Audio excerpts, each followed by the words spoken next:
Happy New Year! This is the first video for 2021, and today we are going to talk about the dogs of the Dow. We are going to give you the 2021 dogs of the Dow list here in just a second. But first, I'd like to say, this is my grand dog, and she thinks she belongs to me. Her and I don't think it's fair that this theory is called dogs of the Dow, because that makes it sound like there's something wrong with dogs, or that there's a bad connotation here. And of course, dogs are pure, sweet, friendly animals, and so we just wanted to lodge our protest here. But I digress. What the subject matter is for today, which is telling you about the dogs of the Dow. Now, if you haven't already seen the other two videos, we'll put a link down in the description down below for you, because you're probably going to want to see those. Because first one did talk about the dogs of the Dow, the theory. And the theory is, in very short here, is that you take the 10 highest paying dividend stocks of the Dow 30, and that makes up the dogs of the Dow. So we have a video that explains that in greater detail. Like I said, we'll put the link down below. The second part of that is that you want to invest an equal amount of money in each of the 10 stocks. Well, that's a little hard to do when you figure that the lowest price stock for this year is at $39.88 and the highest price one is at $229.92. So how do you invest an exactly equal amount in each of the 10 stocks?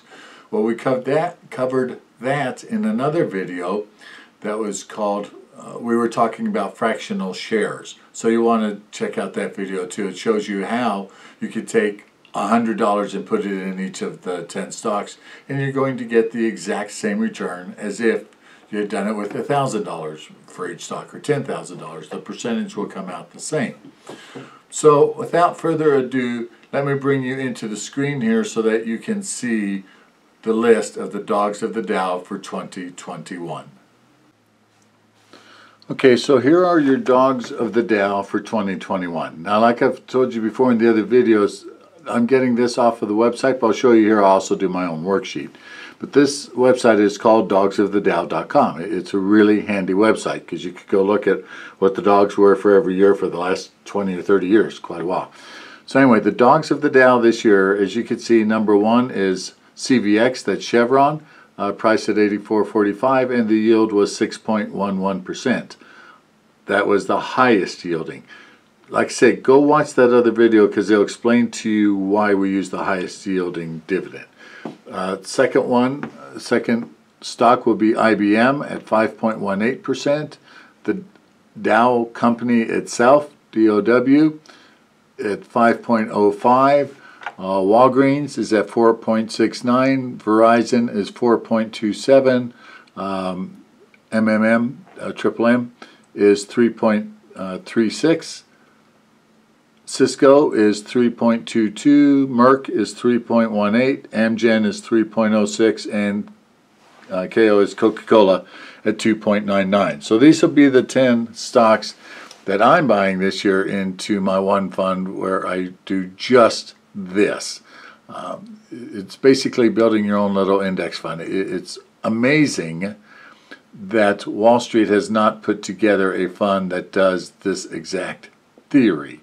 Now, just so you know, I mean, these guys are always good and they always have their numbers right, but just so you know, I also do my own worksheet, and of course I come up with the exact same numbers as they did and the exact same companies. So, you know, there's my worksheet, and like I said, I do it the same way that they do it and come up with the exact same numbers that they did. But I'm also going to give you a bonus because I'm going to show you another theory that only I do. I've never seen this one published anywhere else, but it came off of the dogs of the Dow theory. We're going to move back to that here for a second.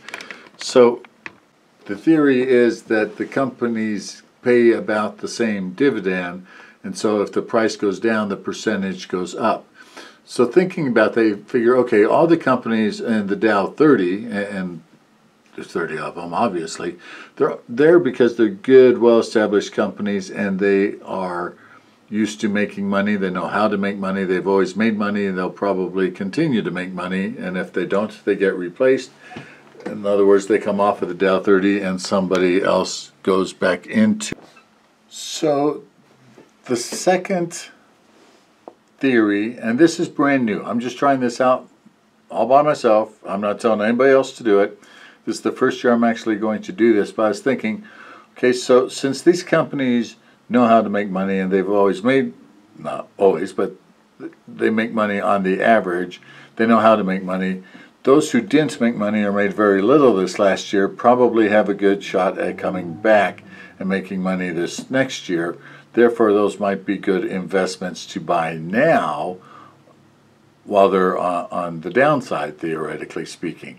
So what I did is I looked at the actual earnings per share. So that means how many cents or how many dollars did they make for every outstanding share of stock that's out there.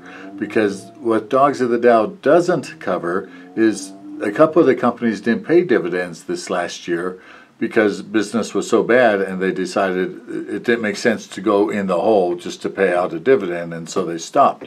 When you see the companies, it's going to make a whole lot of sense. So some of the same stocks are going to be in here, such as, so what I'm doing is the bottom 6. So that's the bottom 20% of the Dow 30.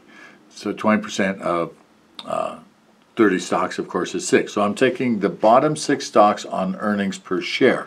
So the first one would be Chevron, because Chevron actually lost money. So did Dow Chemical. They lost money. So did Boeing. So did Disney.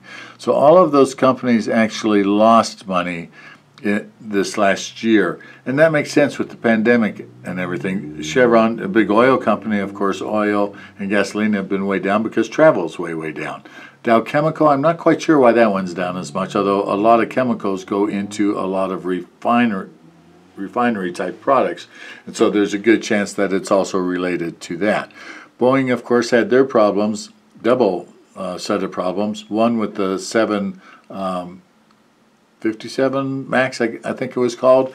And then, of course, travel has been just absolutely horrendous this year because of the COVID-19. So, like I said, they didn't make any money, they didn't pay any dividends, so they didn't show up on the Dogs of the Dow.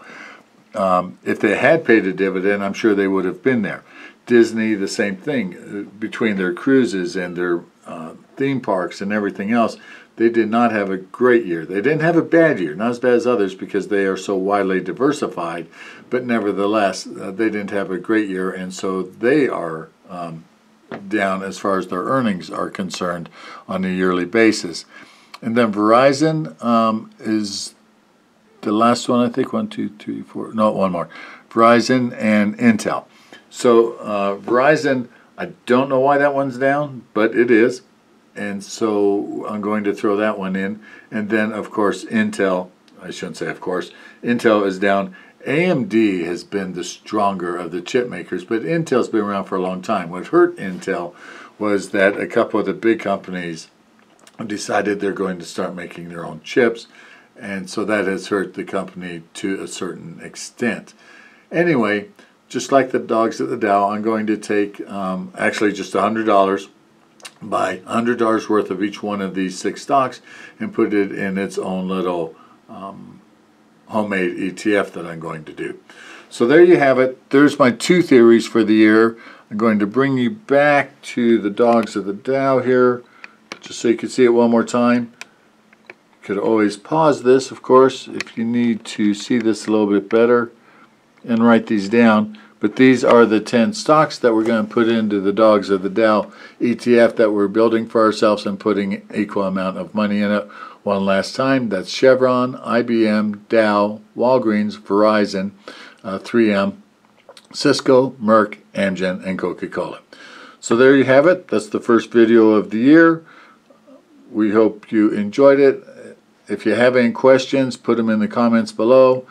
If you're a client and have questions, of course, give us a call at the office here.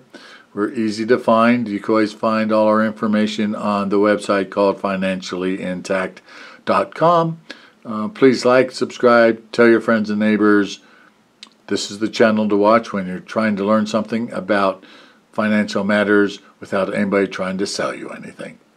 Have a great year, everybody. We'll talk to you soon. Bye.